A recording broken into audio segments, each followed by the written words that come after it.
Well, it's a little overcast here today in Idaho, and we've had a little rain, but I'm glad you're here, and I'm excited about the study we've started. I'm Keith Brown. This is Tack Room Devotional, and our study comes from Psalm chapter 139. It says, "For you formed my inward parts, you covered me in my mother's womb. I will praise you, for I am fearfully and wonderfully made. Marvelous are your works." Now, we started this study to show that, God has done amazing work in us, in the creation of man.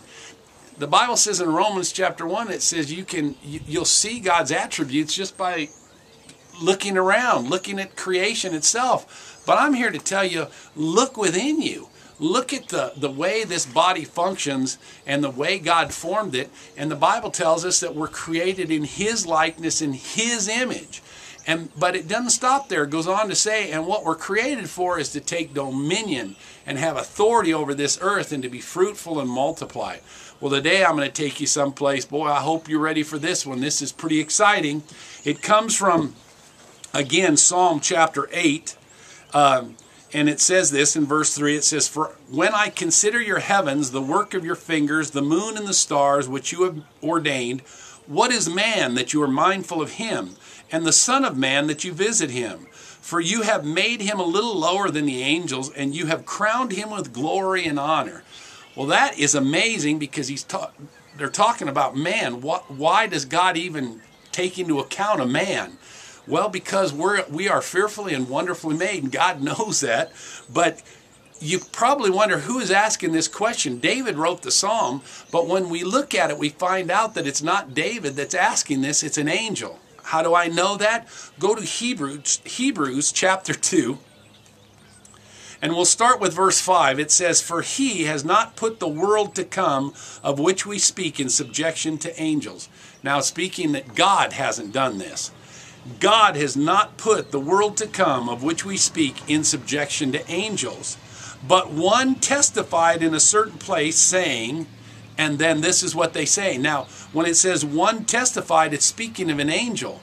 It says one of these angels testified in a certain place, saying, "What is man that you are mindful of him, or the son of man that you take care of him? You have made him a little lower than the angels. You have crowned him with glory and honor, and set him over the works of your hands. You have put all things in subjection under his feet." Now, when you look at that little part there is italicized, which tells us that the writer of Hebrews is quoting from Psalm chapter 8. But here's the amazing part. This is an angel asking God, "Why are you so mindful of man?" See, the angels thought that the creation of them was pretty powerful. I'm sure they're aware of all heaven and all that. But here an angel is going, "But God, what's so special about a man?"